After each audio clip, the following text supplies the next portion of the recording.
Hello, good morning to all of you. Welcome to again Anish series Basic to Advanced. This is निशा अनिल कुमार आपका दोबारा स्वागत करती है.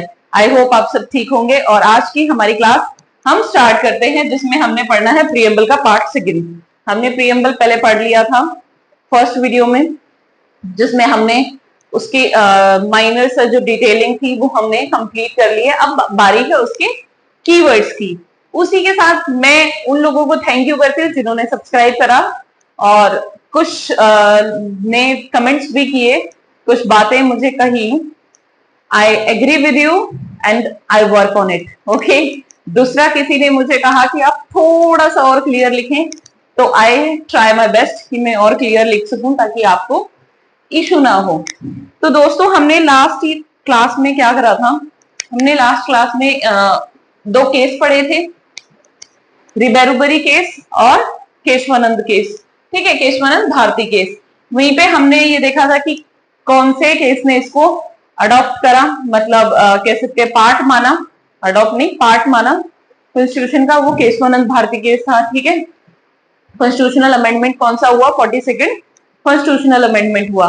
अब आज हम इसमें थोड़ा सा हो सकता है वीडियो लंबा हो, बट हाँ हम इसमें बात करेंगे sovereignty, secularism, socialist, liberty, justice, इनफर्टिव, ठीक है, सब चीजों के बारे में. तो बने रहिएगा मेरे साथ, stay tuned with me. Now तो फ्रेंड्स हम स्टार्ट करते हैं सोवरेनिटी के बारे में. किसके बारे में? सोवरेनिटी के बारे में. सोवरेनिटी क्या चीज है?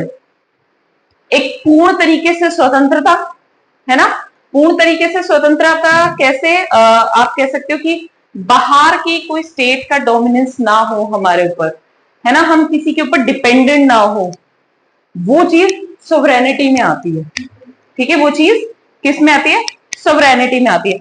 मैं आपको इसका एक छोटा सा कह सकते हैं आप, वो लिख देती हूं जिसको मैं कहना चाहती हूं डेफिनेशन, है ना, ताकि अगर जो नोट्स बना रहा है तो उसको कंफ्यूजन ना हो, लिख सकता है.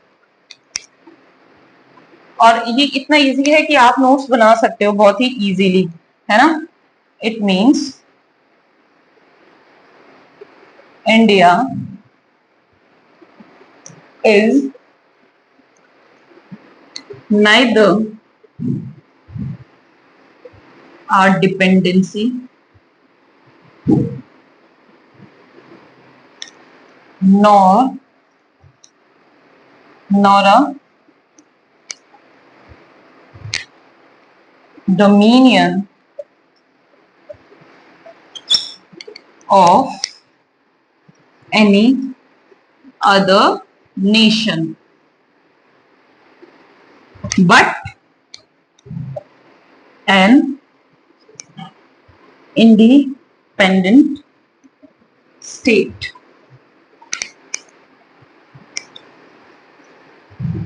ठीक है, इसने क्या कहा कि it means India neither a dependency, ये किसी की कॉलोनी नहीं है. डिपेंडेंसी को हम बोल सकते हैं colony.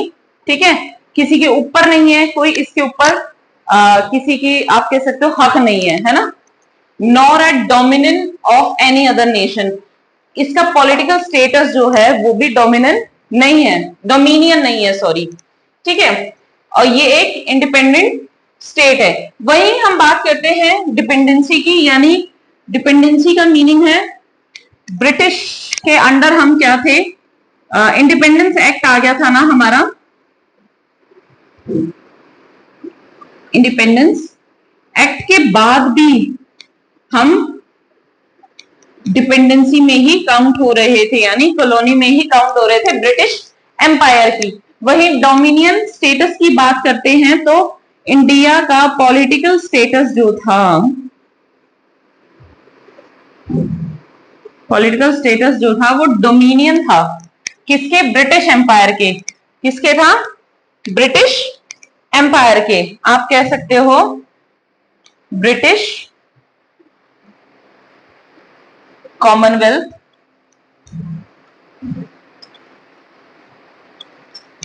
British Commonwealth of Nations.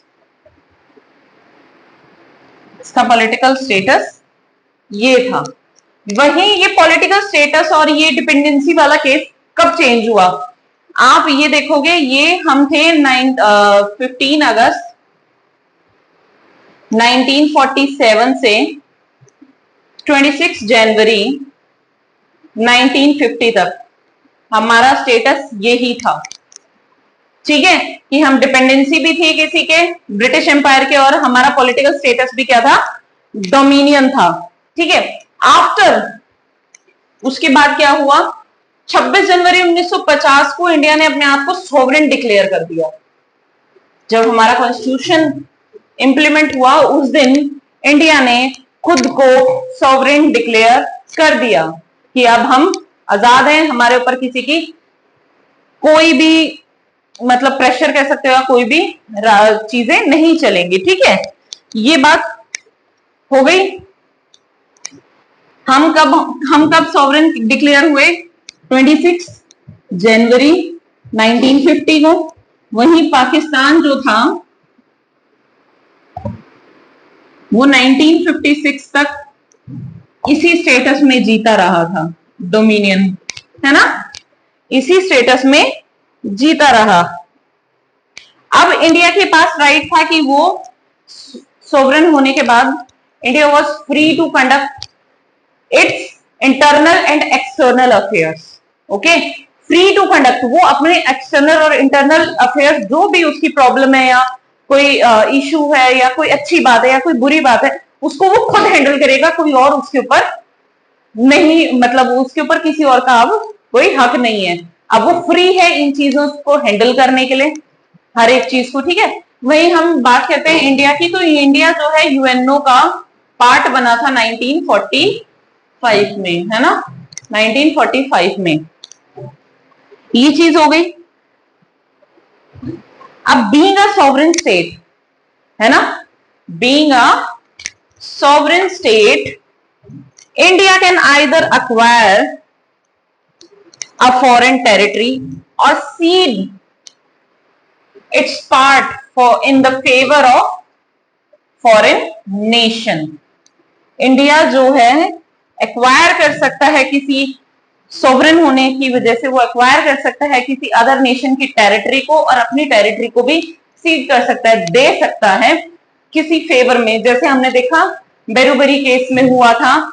ठीक है, वो उस तरीके से ये कर सकता है, इसमें ये आएगा। अब हम बात करते हैं इसके सेकंड पार्ट यानी सोशलिस्ट की।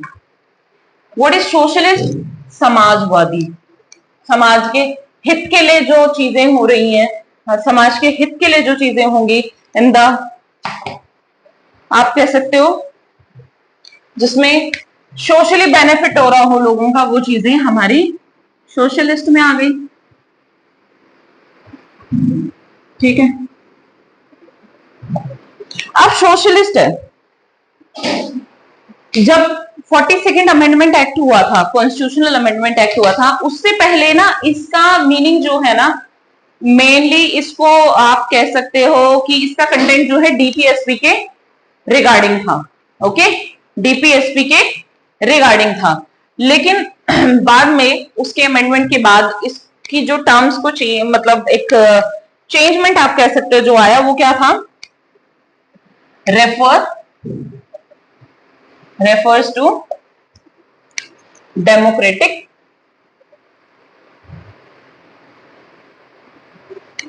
socialism,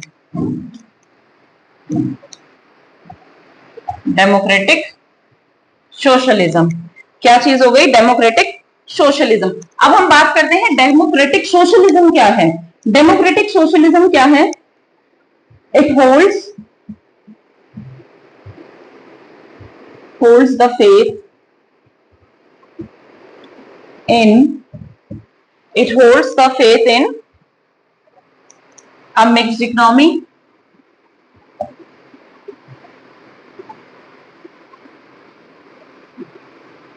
land reforms,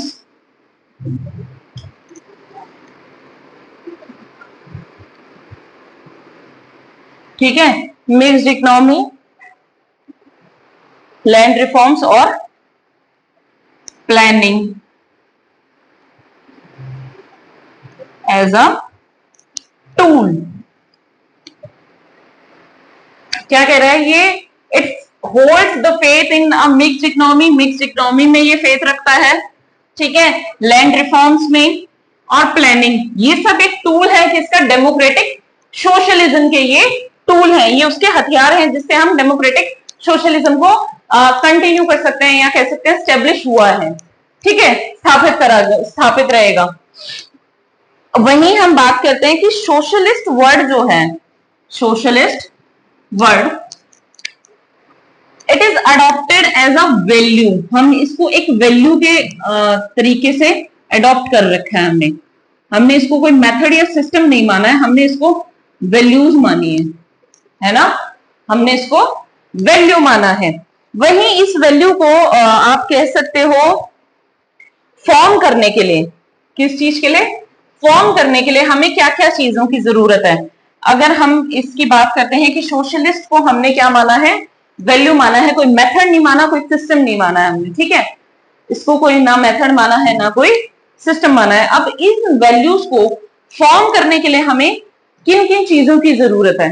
इस वैल्यू को फॉर्म करने के लिए हमें किन किन चीजों की जरूरत है जिससे गवर्नमेंट जो है अपने गोल्स को अचीव कर सकती है ना, जो सरकार है हमारी वो अपने गोल्स को अचीव कर सकती है। वो क्या होगा? फर्स्ट हम बोल सकते हैं ब्रिंगिंग इकोनॉमिक इक्वालिटी, ठीक है, पहला हम बोल सकते हैं ब्रिंगिंग इकोनॉमिक इक्वालिटी, ठीक है। वही हम बात करते हैं दूसरी की, दूसरा इज रीजनल डेवलपमेंट की। थर्ड हम बात कर सकते हैं इसमें वैल्यू में मोबिलाइजेशन ऑफ रिसोर्सेज।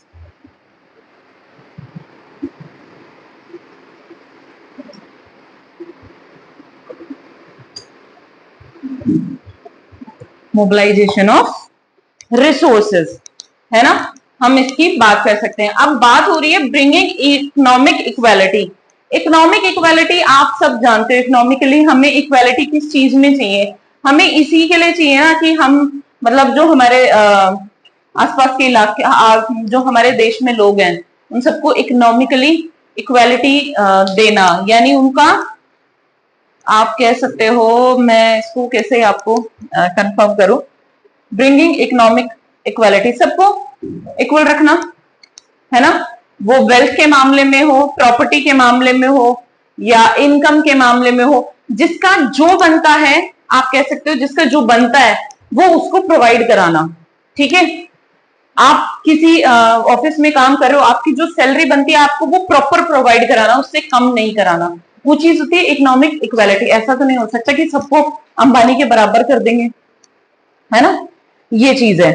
वहीं हम बात करते हैं किसकी? रीजनल डेवलपमेंट की। अब रीजनल डेवलपमेंट में क्या है? ये ब्रॉड कैटेगरी है, ठीक है, एक ये बड़ी कैटेगरी है जिसके अंदर हम जो रीजन्स हैं उनकी नीड्स को वेरीफाई करना कि क्या क्या नीड है, यहाँ पर क्या जरूरत है, उनका फुलफिल करना।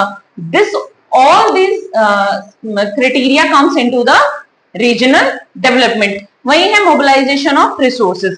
अब मोबिलाइजेशन ऑफ रिसोर्सेज में हम क्या कह सकते हैं कि वो रिसोर्सेज जो हमें किसी प्रोजेक्ट या टास्क को करने के लिए जिनकी जरूरत है वो क्या है? हमारे मोबिलाइजेशन ऑफ रिसोर्सेज। इसमें हम ह्यूमन रिसोर्सेज भी कह सकते हैं जिसके अंदर स्किल्स भी आएंगी हमारी, ठीक। ये कोई नोटिस करने की तो नहीं है, ये मोटा मोटा है, इसलिए मैं आपको वर्बली बता रही हूँ, अदरवाइज मैं यहाँ पे नोट डाउन कर देती हूँ, ठीक है। मोबिलाइजेशन ऑफ रिसोर्सेज में क्या आएगा कि वो रिसोर्सेज जो हमें किसी टास्क या प्रोजेक्ट को कंप्लीट करने के लिए चाहिए, जिनमें हम कह सकते हैं हमें ह्यूमन रिसोर्सेज चाहिए, जिसमें स्किल्स आएंगी, एक्सपर्टीज आएगी कि ये बंदा ब्रिज बनाने में इसकी स्किल है, इसने इसकी पढ़ाई करी है और ये करेगा, ये आईटी डिपार्टमेंट है, इसमें इसकी एक्सपर्टीज है तो ये इसके लिए काम करेगा। This is the human resources. वहीं पर हम बात करते हैं फाइनेंशियल रिसोर्सेज की, उसमें इन्वेस्टमेंट चाहिए, कोई भी काम हम कर रहे हैं, कुछ भी सेटअप हम लगा रहे हैं तो हमें इन्वेस्टमेंट चाहिए होता है, ऐसे इन्वेस्टमेंट और कैपिटल की जरूरत पड़ती है। वहीं पर और इसमें आता है मटेरियल रिसोर्सेज भी हम काउंट कर सकते हैं कि हमें जो जो चीजें की चाहे वो रॉ मटेरियल हो, चाहे वो इंफ्रास्ट्रक्चर हो, वो सब इसमें काउंट हो जाएगा। इंफॉर्मेशन भी हम इसमें काउंट कर सकते हैं, जिसमें डेटा, नॉलेज, है ना, डिसीजन मेकिंग, ये सब हम इसमें काउंट कर सकते हैं। अब हम बात करते हैं इससे आगे। ये हमने पता कर लिया कि it refers to the democratic socialism.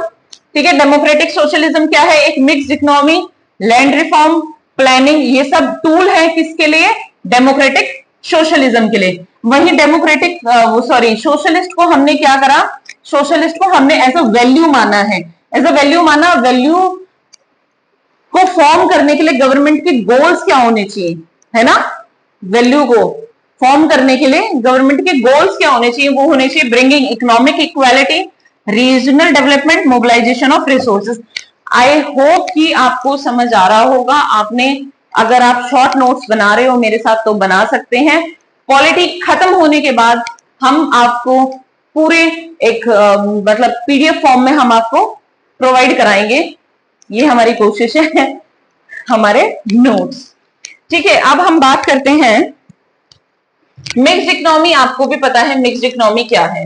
Mixed economy हर किसी को पता है कि नहीं पता है तो मैं बता देती हूँ।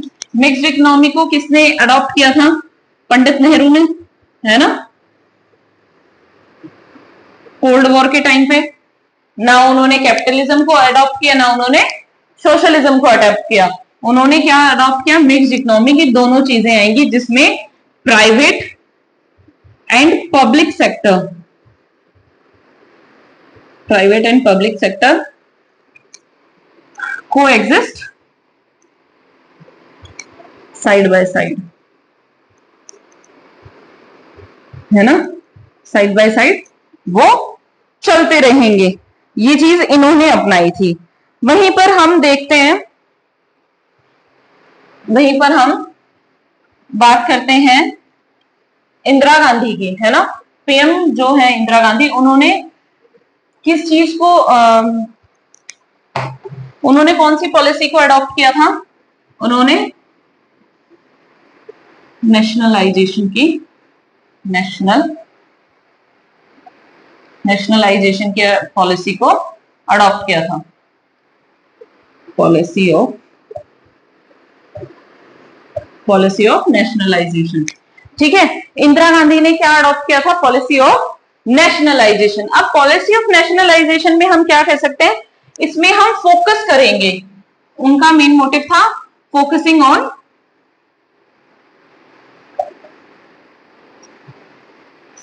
ऑन इंप्रूविंग, कह सकते हैं हम, improving political, social and economic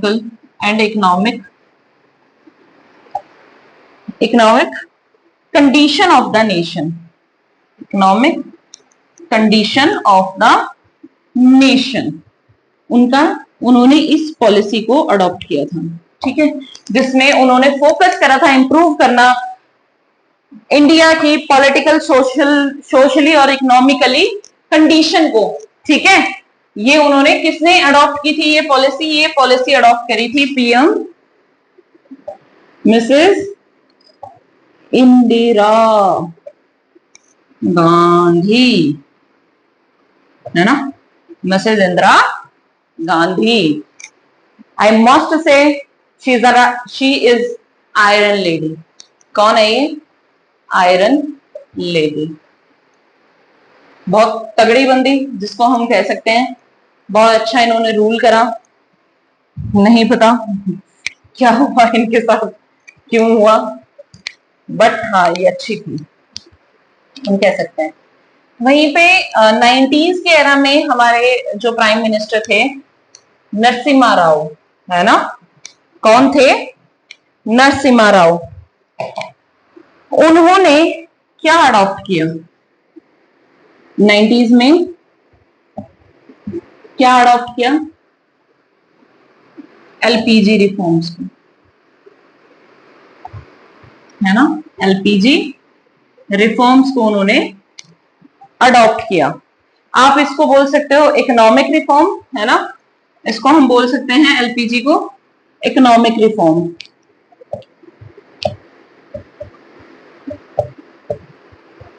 economic reforms, उन्होंने इसको अडॉप्ट किया। किसको अडॉप्ट किया? इकोनॉमिक रिफॉर्म को। किसने? नरसिम्हा राव ने, जो हमारे प्राइम मिनिस्टर थे 90s के। ठीक है, अब इसका अडॉप्ट करने का मेन ऑब्जेक्टिव क्या था? जो हमारी सोशलिस्ट कंडीशन थी पहले की, ठीक है, उसको इंटीग्रेट करना, उसको आगे ले जाना। ठीक है, उसको आगे ले जाना आप कह सकते हो किसके साथ? ग्लोबल इकोनॉमी के साथ। किसके साथ? ग्लोबल इकोनॉमी के साथ। ठीक है, उनका इसको इसमें क्या है? Liberalization, privatization and globalization. ठीक है, इस चीज को हम इसको भी बाद में एक सेपरेट वीडियो में पढ़ेंगे कि ये चीजें क्या है। ये वैसे भी इकोनॉमी में आपकी आएंगी, वहां इनकी ज्यादा जरूरत पड़ेगी। ठीक है, ये इकोनॉमिक रिफॉर्म्स को अडॉप्ट किया जिसमें हमारी जो देश की सोशलिस्ट कंडीशन थी, या आप कह सकते हो हाँ, सोशलिस्ट ओरिएंटेड कंडीशन जो थी उसको इंटीग्रेट करना था। उन्होंने आगे ले जाना था किसके साथ? ग्लोबल इकोनॉमी के साथ। आई hope you understand what is socialism. अब हम बात करते हैं हमारे नेक्स्ट की, वक्त ना गवाते हुए, हमारे नेक्स्ट की वर्ड की। And what is that? The key word that is secularism. What is secularism? धर्मनिरपेक्षता। Third was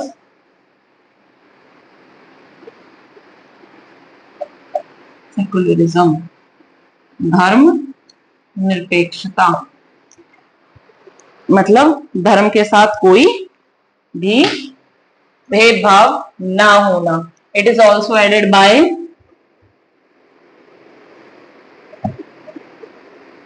42nd Constitutional Amendment Act. ओके, कॉन्स्टिट्यूशनल अमेंडमेंट एक्ट। सेकुलरिज्म का एक मीनिंग क्या है? इट रेफर्स टू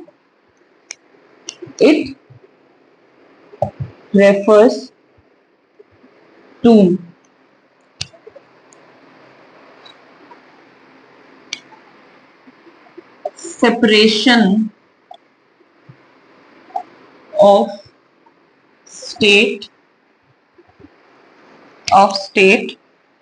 state नहीं, सेकुलरिज्म पढ़ रहे ना, रिलीजन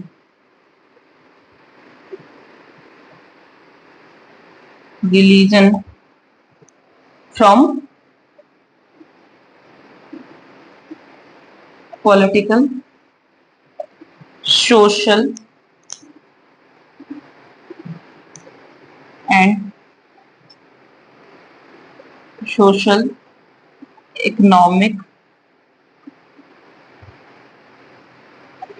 एंड कल्चरल, आप कह सकते हो cultural aspects of life. I hope you write it. आप लिखोगे तो आपको बेनिफिट है।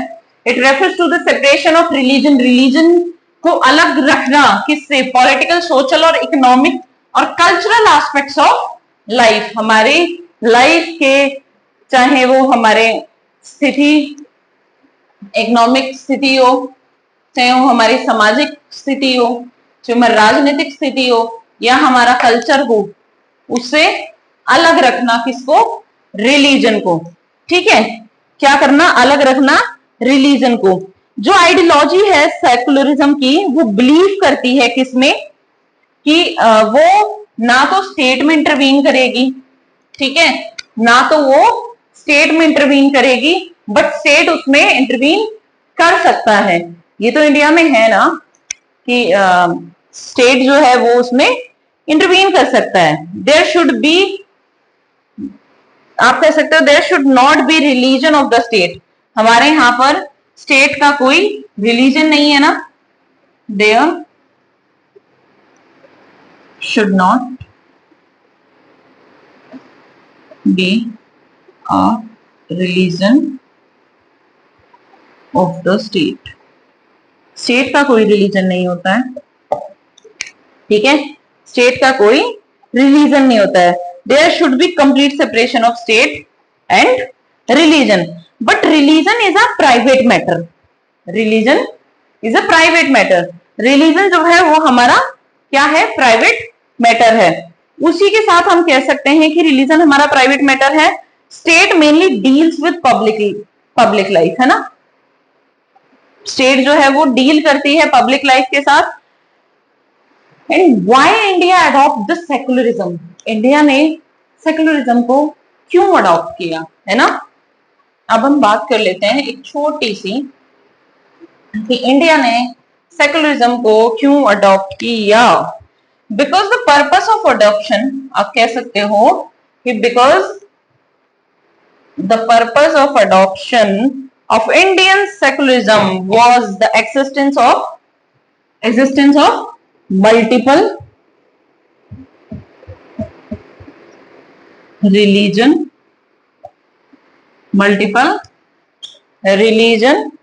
and multiple cultures, है ना, इसलिए हमने सेकुलरिज्म को अडॉप्ट किया।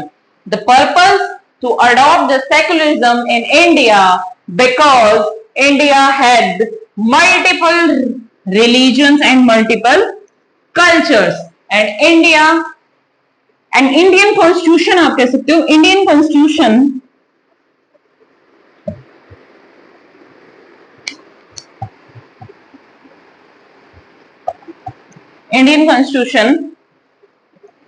रिस्पेक्ट, या कह सकते हो हाँ रिस्पेक्ट ही आएगा कि इंडियन कॉन्स्टिट्यूशन जो है वो सबको प्रोवाइड ऑल, इंडियन कॉन्स्टिट्यूशन का कहना है ऑल रिलीजन्स, रिस्पेक्ट नहीं, ऑल रिलीजन्स आर इक्वल, ठीक है, सारे रिलीजन इक्वल हैं, चाहे वो जैनिज्म हो, हिंदुज्म हो, बुद्धिज्म हो, मुस्लिम हो, क्रिश्चियन हो, सबको वो इक्वल रखते हैं। हमारे कॉन्स्टिट्यूशन में ये भी है हमारे पास अधिकार कि हम कन्वर्जन भी कर सकते हैं अपने धर्म का, है ना, ये चीज आपको पता होगी कि हम कन्वर्जन भी कर सकते हैं अपने धर्म का।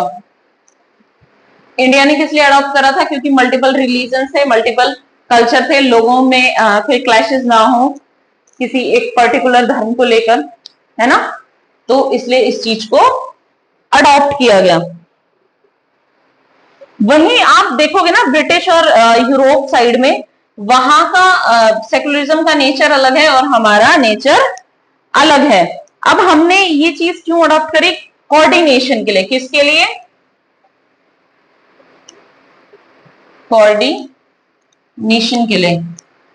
किसका कोऑर्डिनेशन, मल्टी रिलीजियस स्टेट्स का कोऑर्डिनेशन। मल्टी रिलीजियस स्टेट नहीं कह सकते हो आप, मल्टी रिलीजियस सोसाइटी का, है ना, और प्रैक्टिसेस का। मल्टी रिलीजियस सोसाइटीज जो हैं हमारी, उनका एंड प्रैक्टिसेस जो हैं उनके लिए, ठीक है, उनके बीच में कोऑर्डिनेशन, सामंजस्य बिठाने के लिए हमने सेकुलरिज्म को अडॉप्ट किया। अब इंडियन कॉन्स्टिट्यूशन भी मैंने आपको बताया कि वो बात करता है, वहीं कुछ आर्टिकल्स भी हैं जो सेकुलरिज्म के बारे में बात करते हैं, ठीक है। आर्टिकल 14 भी है जो बात करता है सेकुलरिज्म के बारे में, है ना, जो बात करता है सेकुलरिज्म के बारे में। Equality before law and equal protection of law, हम बात कर सकते हैं यहां पर आर्टिकल 14 की।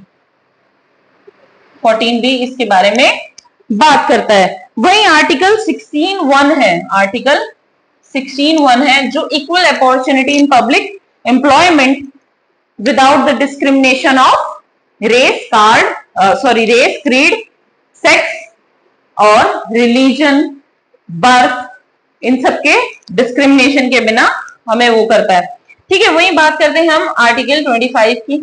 आर्टिकल 25 में भी क्या है कि आप किसी भी रिलीजियस किसी भी रिलीजन को आप प्रमोट कर सकते हो, उसके प्रैक्टिस कर सकते हो किसी भी फियर के बिना, विदाउट अ फियर। ठीक है, आपको फ्रीडम है। वही आर्टिकल 26 है। आर्टिकल 26 में वही जो केशवानंद भारती केस में हमने डिस्कस करा था कि आप क्या कर सकते हो, कोई भी रिलीजियस इंस्टीट्यूशन चला सकते हो, चैरिटेबल इंस्टीट्यूशन चला सकते हो, उसकी जमीन को एक्वायर कर सकते हो, एडमिनिस्टर कर सकते हो, है ना, ओन कर सकते हो प्रॉपर्टी को। तो वो चीजें भी, उसमें भी कोई धर्म मायने नहीं रखता है। ठीक है, वो कर सकते हो। वहीं पर हम बात करते हैं आर्टिकल 27 की। अब 27 क्या है? 27 भी यही कहता है, it provides that the state shall not compel any religion, sorry, any citizen to pay any taxes for the religion, है ना। आप कोई भी रिलीजियस चीज कर रहे हो तो उसके लिए आपको हमारा इंडियन कॉन्स्टिट्यूशन ये प्रोवाइड कर रहा है कि आप उसके लिए कोई टैक्स नहीं भर सकते हो, चाहे आप वो 4 धाम यात्रा कर रहे हो या कुछ भी कर रहे हो, तो उसमें आपको टैक्स भरने की जरूरत नहीं है। वहीं पर आर्टिकल 28 है। 28 भी यही कहता है कि कोई भी इंस्टीट्यूशन है, कोई भी इंस्टीट्यूशन है जो रिलीजियस चल रहा है या कैसे भी चल रहा है, वो अपने रिलीजन को आगे मतलब उसको प्रोपगेट कर सकता है, उसको चला सकता है, इस चीज के बारे में। वहीं 29 और 30 क्या बात करता है? 29 और 30, आर्टिकल 29 और 30 ये करता है, provide cultural and educational right to minorities. जो माइनॉरिटीज हैं, जो निचला तबका है, मतलब निचला तबका नहीं कह सकते, जिनकी संख्या कम है ना, उनको भी ये राइट देता है। ठीक है, आई होप यू अंडरस्टैंड इट। हमने केशवानंद भारती केस के बारे में बात करा था, वहां पर भी सेकुलरिज्म को एक्सेप्ट किया गया। ठीक है, सेकुलरिज्म को एक्सेप्ट करा गया था as the basic structure of the constitution. ठीक है, एक केस और है, Bommai versus union of state. इसमें भी सुप्रीम कोर्ट ने कहा था, डिक्लेयर करा था कि सेकुलरिज्म इंडिया में है जिसमें equal treatment for all religion. अब हम इस केस के बारे में बाद में बात करेंगे किसी और वीडियो में, मैं आपको एक केस जरूर बताऊंगी। And what was the case, इस केस का नाम क्या है, मैं आपको रिमाइंड करा देती हूँ, खुद भी रिमाइंड रख लेती हूँ कि मुझे इस केस के बारे में आपको बाद में बताना है, आज तो नहीं बताएंगे इसके बारे में। इस केस का नाम है Bommai versus union of India. ठीक है, ये भी कह सकते हो लैंडमार्क है 1994 में। ठीक है, ये केस है जिसमें सुप्रीम कोर्ट की जजमेंट थी कि सेकुलरिज्म, इंडिया में सेकुलरिज्म है तो हमें हर एक रिलीजन को इक्वल ट्रीटमेंट देना पड़ेगा। अब हम बात करते हैं हमारे नेक्स्ट वर्ड की। दोस्तों सब्सक्राइब करते जाओ, लाइक करते जाओ, कमेंट करो, शेयर करो अगर आपको अच्छा लगत है तो, है ना। एक चीज और है सेकुलरिज्म में कि जो वेस्टर्न कंट्रीज है ना, वहां पर अगर आप कोई रिलीजियस इंस्टीट्यूशन खोलना चाहते हो तो वहां पर आपको ना फाइनेंशियली सपोर्ट नहीं करेगी गवर्नमेंट, वहां पर आपको गवर्नमेंट फाइनेंशियली सपोर्ट नहीं करेगी। बट आप इंडिया में कोई भी बिल्डिंग बना रहे हो, कोई या कह सकते हो आप रिलीजियस कोई चीज खोल रहे हो, तो आपको फाइनेंशियली सपोर्ट करती है गवर्नमेंट। क्या करती है? फाइनेंशियली सपोर्ट करती है। और रिस्पेक्ट भी हमारा कॉन्स्टिट्यूशन देता है हर एक रिलीजन को। ठीक है, हमारा नेक्स्ट वर्ड है, fourth word was democracy. What is democracy? लोकतंत्र, लोगों के द्वारा चलाया जाने वाला तंत्र, है ना, हम इसको ये कह सकते हैं लोकतंत्र। और इसको हम एक छोटी सी इसकी डेफिनेशन बाय द पीपल वाली, ये तो मुझे कभी मतलब मेरे तो दिमाग में घुसती नहीं थी, पता नहीं क्या बाय द पीपल ही करती रह जाती थी मैं तो उसको। बट मैं आपको एक नई जो थोड़ा सा अलग है, डेमोक्रेसी यानी it is a democracy. Sorry यार, नहीं अटक गई। हम इसको बोल सकते हैं पीपल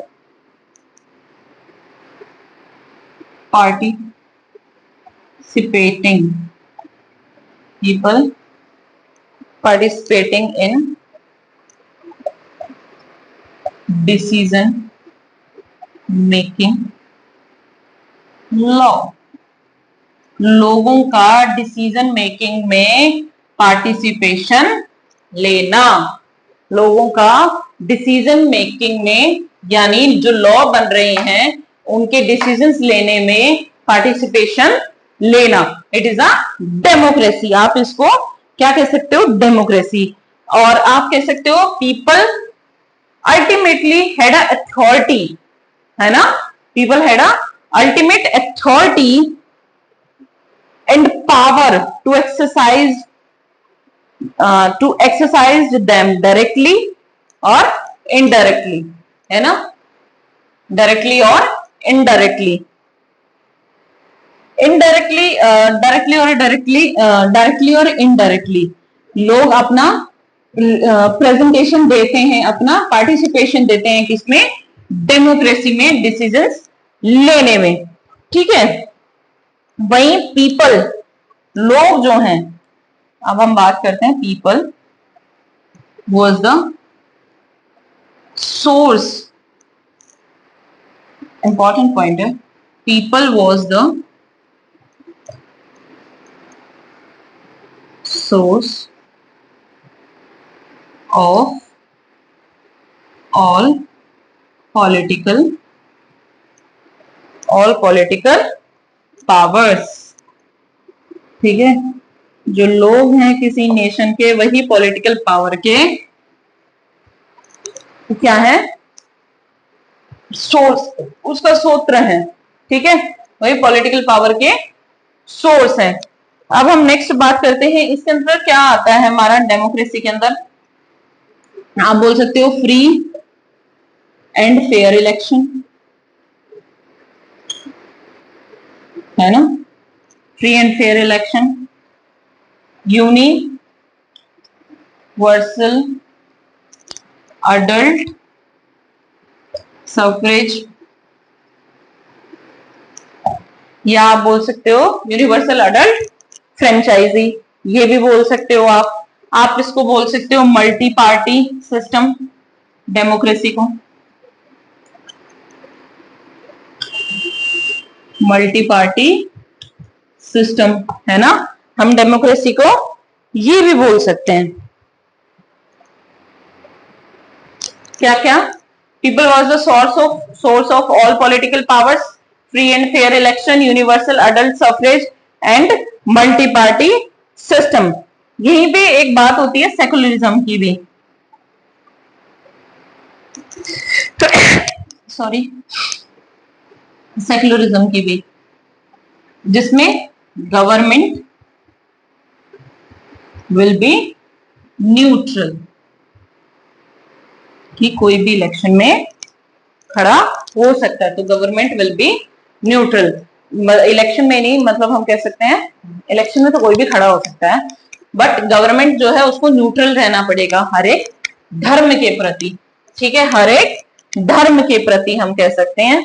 फ्री प्रेस, आप इसमें एक पॉइंट और ऐड कर सकते हो, फ्री मीडिया, फ्री प्रेस जो हमें इंफॉर्मेशन देगी इलेक्शन के रिलेटेड।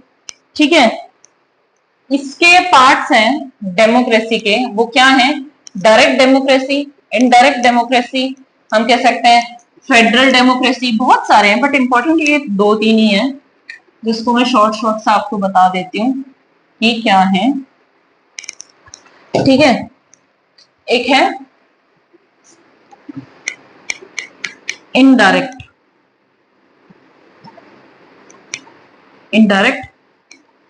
डेमोक्रेसी, एक है direct democracy and other one was federal democracy.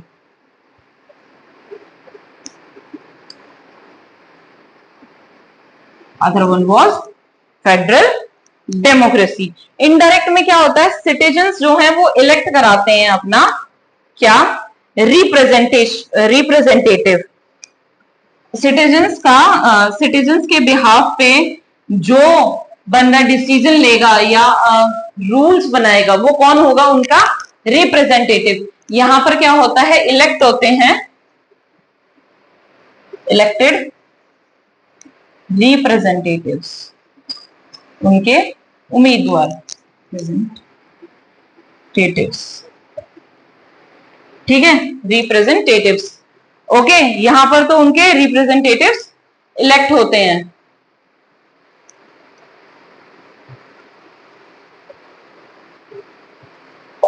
जो उनके बिहाफ पे work on behalf of citizens, citizens के बिहाफ पर कार्य करते हैं, वो होते हैं इनडायरेक्ट डेमोक्रेसी में। ठीक है, वही बात करते हैं हम डेमोक्रेसी में। यहां पे आप इंडिया का एग्जांपल ले सकते हैं कि इंडिया में ऐसा ही होता है। अब हम बात करते हैं डायरेक्ट डेमोक्रेसी की। What is direct democracy? Direct democracy में जो लोग होंगे स्टेट के, वो डायरेक्टली पार्टिसिपेट करेंगे डिसीजन मेकिंग्स में, डायरेक्टली पार्टिसिपेट करेंगे डिसीजन मेकिंग्स में। ये हम कह सकते हैं जो एंशिएंट ग्रीक था, डायरेक्टली पार्टिसिपेट आएगा। ठीक है, डायरेक्टली पार्टिसिपेट करेंगे डिसीजन मेकिंग में। जो एंशिएंट ग्रीक के टाइम में था, एंशिएंट ग्रीक सिटीज थी ना, तो वहां पर ऐसे ही डिसीजंस लिए जाते थे। वही बात करते हैं हम फेडरल डेमोक्रेसी की। फेडरल डेमोक्रेसी में दो तरीके की वो चलता है। एक तो सेंट्रल गवर्नमेंट होती है हमारी, है ना, और एक रीजनल गवर्नमेंट होती है, रीजनल गवर्नमेंट होती है। ठीक है, ये होती है फेडरल डेमोक्रेसी। डायरेक्ट डेमोक्रेसी में क्या होता है, direct participation, direct participation of people in decision making.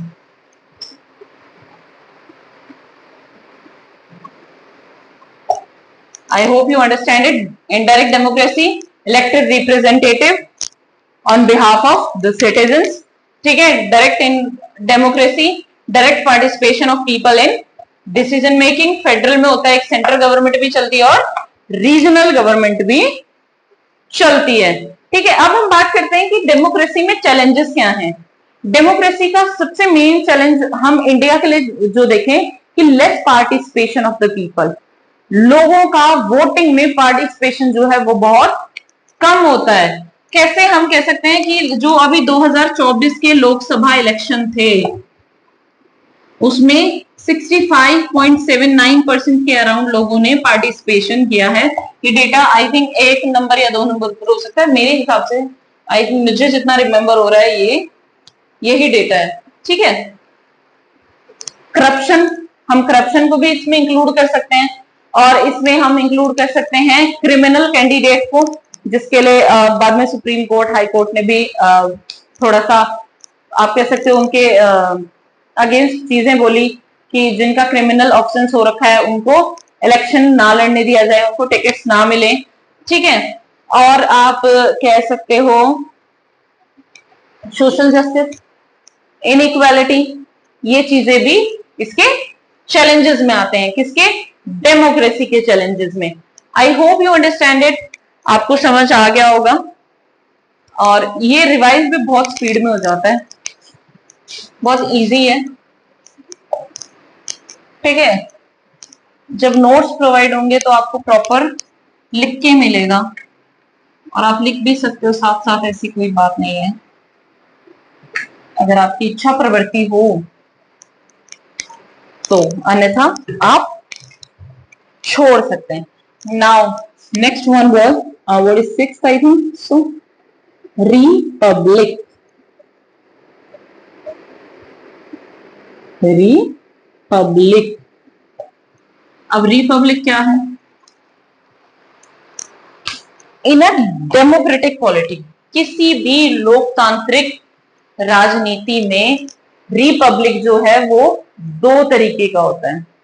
Republic जो है वो दो तरीके का होता है इन a democratic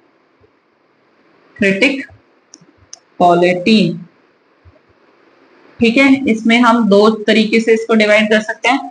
one is monarchy, ठीक है, one is monarchy and second one is Republic. ठीक है, किसी भी डेमोक्रेटिक पॉलिटी में दो तरीके का सिस्टम होता है, एक होता है मोनार्क सिस्टम, एक होता है रिपब्लिक सिस्टम। मोनार्क सिस्टम में क्या होता है, जो हेड ऑफ द स्टेट होते हैं, कौन होते हैं, हेड ऑफ द स्टेट, वो या तो किंग होगा या क्वीन होगी, और ये चलता ही जाता है, इसमें कोई फिर नो फिक्स्ड टाइम, कोई फिक्स टाइम नहीं, हेरिडिटरी है, पीढ़ी दर पीढ़ी पीढ़ी वंशवाद चलता है यहां पर। अब यहां पे हेड ऑफ द स्टेट कौन है,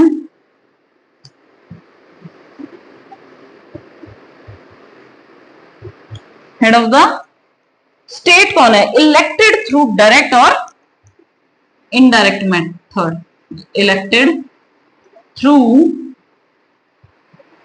डायरेक्ट और इनडायरेक्ट मेथड। किसी भी डायरेक्ट या इनडायरेक्ट मेथड से जो भी इलेक्ट होके आता है वो हेड ऑफ द स्टेट बनता है फॉर अ फिक्स्ड टाइम। जैसे इंडिया में 5 साल एक फिक्स टाइम है हेड ऑफ द स्टेट का, है ना, हेड ऑफ द स्टेट का। वही इंडिया में इंडिया का जो प्रियम्बल है, ये आई थिंक आपको समझ में आ गया होगा। मोनार्की में क्या होता है, किंग क्वीन होते हैं, head of the state, fix time होता है। रिपब्लिक में क्या होता है कि हेड ऑफ द स्टेट जो है वो इलेक्टेड होके आता है, डायरेक्ट या इनडायरेक्ट मेथड से, वो एक फिक्स टाइम के लिए होता है। वहीं पर प्रियम्बल हमें बताता है, क्या बताता है कि प्रियम्बल इलेक्टेड हेड,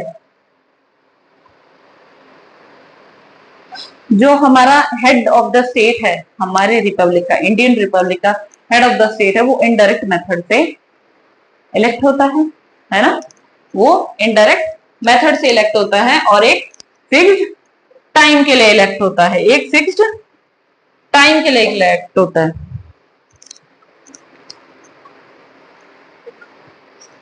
अब हम बात करते हैं नेक्स्ट।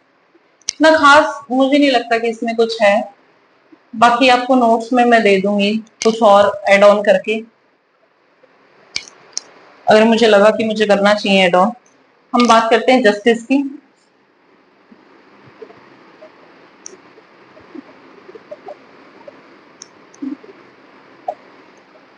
अब जस्टिस प्रीएम्बल में 3 तरीके का जस्टिस बोला गया है। In preamble we had 3 types of justice. 3 types क्या हैं उनके जस्टिस के, वही सोशल, पॉलिटिकल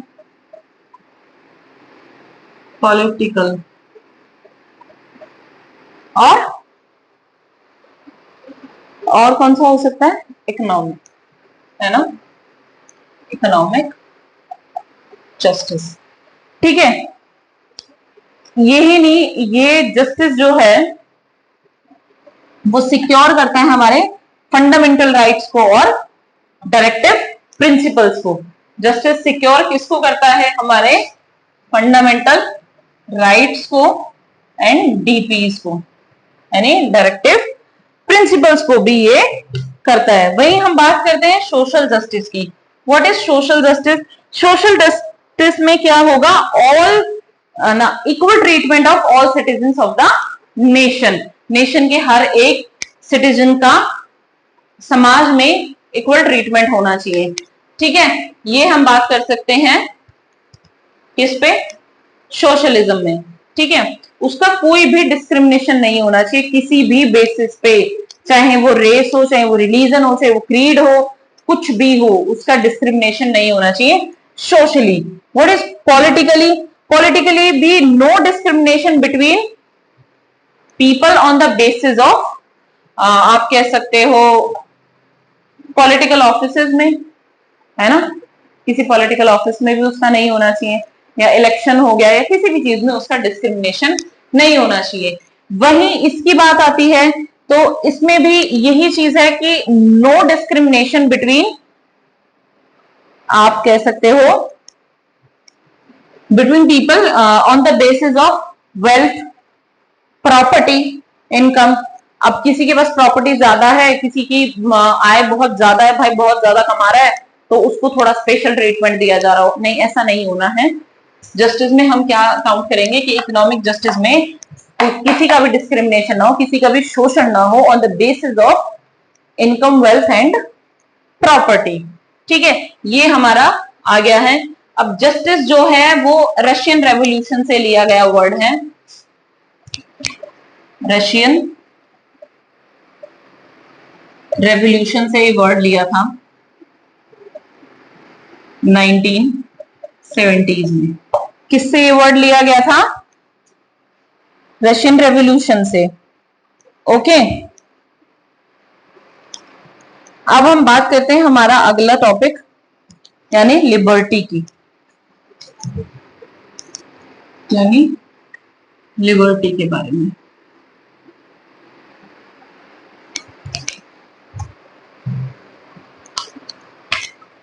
लिबर्टी में क्या आएगा? लिबर्टी में यही चीजें आएंगी कि सिक्योर करना किसी के थॉट्स को, है ना, उसके एक्सप्रेशंस को, उसके बिलीफ को, उसके फेथ को सिक्योर करके रखना, ठीक है, अंडर द इंडियन कॉन्स्टिट्यूशन। उसकी वर्शिप्स को, हर एक चीज को, नहीं, आर्टिकल 21 में जैसे कहा गया है, guarantee the right to life and personal liberty. ये चीज किसमें काउंट हो रही है? हमारी लिबर्टी में काउंट होती है। किसमें काउंट होती है? लिबर्टी में काउंट होती है, ठीक है। द आइडिया दैट, आप कह सकते हो लिबर्टी में मैंने आपको क्या क्या बताया, क्या क्या काउंट हो रहा है? वर्शिप हो रही है, एक्सप्रेशन हो रहा है, ठीक है, उसका बिलीफ हो रहा है, ये सब चीजें आर्टिकल 21 आ गया। अब हम कह सकते हैं the idea that individual, the idea that individual individuals should be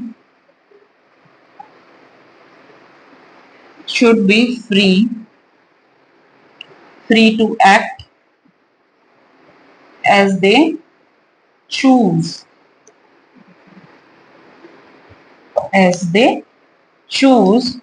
within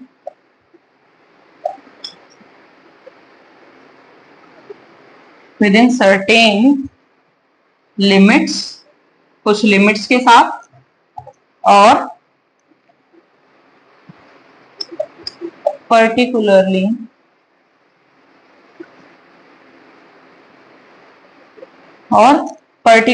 those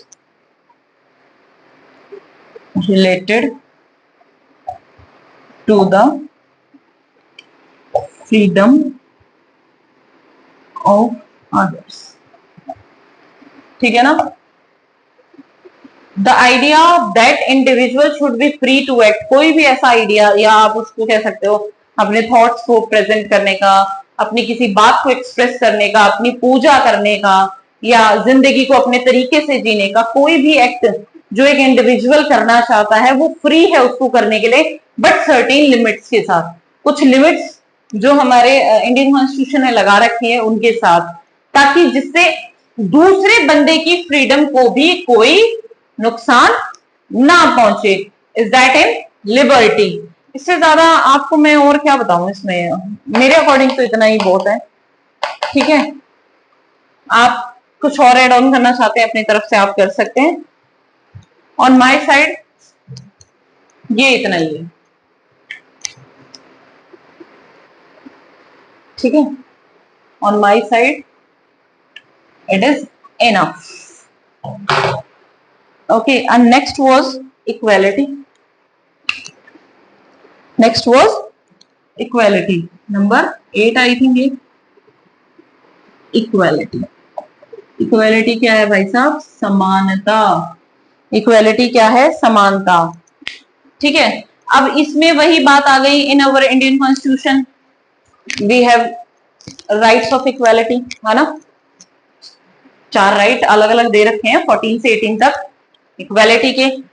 और फिर वही बात आ गई कि इसमें इक्वालिटी कैसे है? सोशल और political.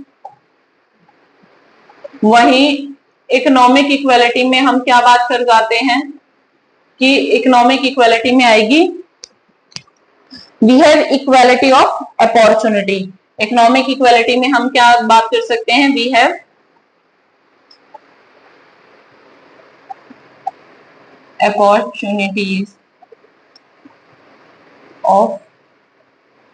opportunities of sorry we have equal opportunities, है ना. इकोनॉमिक में हम ये कह सकते हैं वो इक्वल अपॉर्चुनिटी किसमें? किसी भी पब्लिक एम्प्लॉयमेंट में, है ना.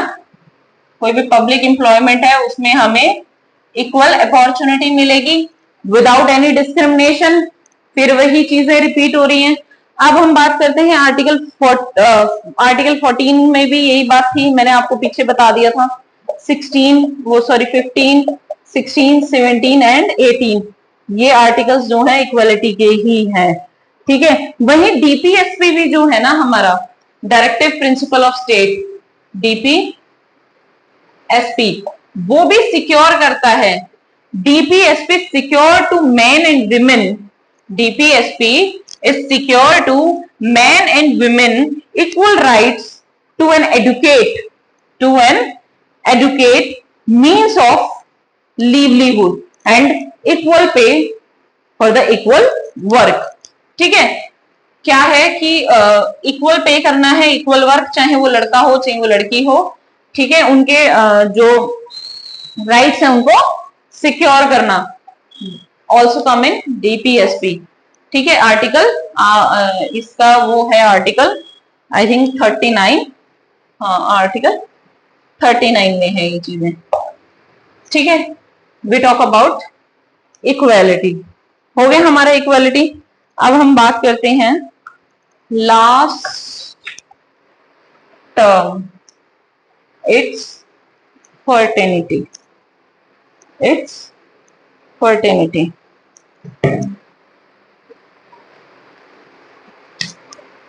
नाइन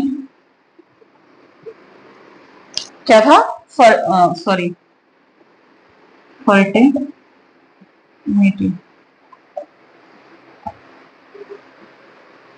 क्या हो रहा है स्पेलिंग को?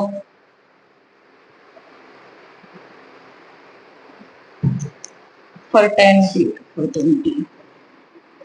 ठीक है. अब हम बात करते हैं फर्टिनिटी की. इसमें क्या है? ये रेफर करता है ब्रदरहुड की फीलिंग को. किसको? ब्रदरहुड की फीलिंग को ये रेफर करता है. ठीक है. रेफर्स टू द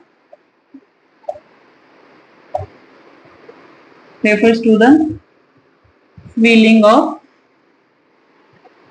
ब्रदरहुड, है ना. Refers to the feeling of brotherhood and unity among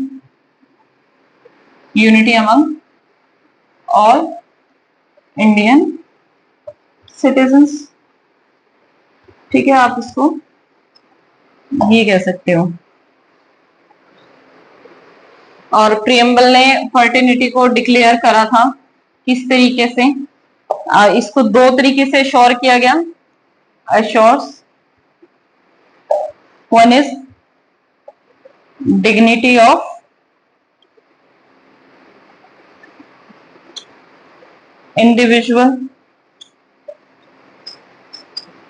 और सेकंड जो आपको पता है 42nd अमेंडमेंट एक्ट के थ्रू मैंने आपको बताया था एक वर्ड जो करा गया था, यूनिटी एंड इंटीग्रिटी,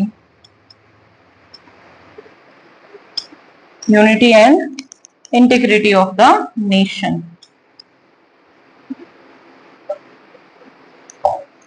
ठीक है, ब्रदरहुड की फीलिंग को ये एनहेंस करता है, यूनिटी होनी चाहिए इंडियन सिटीजन्स के बीच में, ये इस चीज को भी श्योर करता है।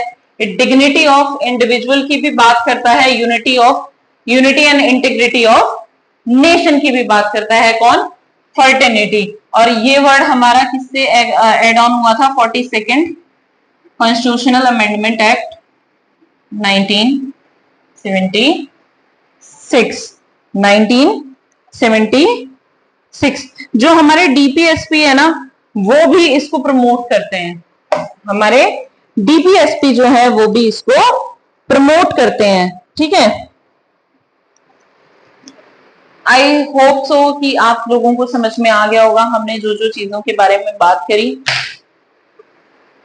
ठीक है, मैं इतना ही कहना चाहूंगी कि मेरे अकॉर्डिंग मैंने हर चीज को आपको डिलीवर करा है। आप इसको ध्यान से देखेंगे, ध्यान से समझेंगे, आई होप ये आपको लर्न हो जाएगा। ठीक है, तो आप लोग इसको ध्यान से देखिएगा, शॉर्ट नोट्स बनाने की कोशिश करिए, अगर किसी से बनते हैं तो बहुत इजी रहेगा, क्विक टू रिमेम्बर रहेगा, है ना। ये चीज है इसके साथ। वहीं पे आप लोगों का थैंक यू दोबारा मेरे साथ जुड़ने के लिए। और मुझे पता है थोड़े इरेगुलरिटी चल रही है अभी, बट जैसे ही थोड़ा सा सॉर्ट आउट हो जाती है हर चीज, क्योंकि हम दूसरे सब्जेक्ट के लिए भी काम कर रहे हैं कि हम पॉलिटी के साथ नेक्स्ट सब्जेक्ट भी स्टार्ट कर दें, उस पर भी हम काम कर रहे हैं। तो थोड़ा सा टाइम मैनेजमेंट में इश्यू आ रहा है, वो भी सॉर्ट आउट हो जाएगा 1-2 दिन में। उसके बाद हम रेगुलर आपसे मिलेंगे। Thank you and good bye.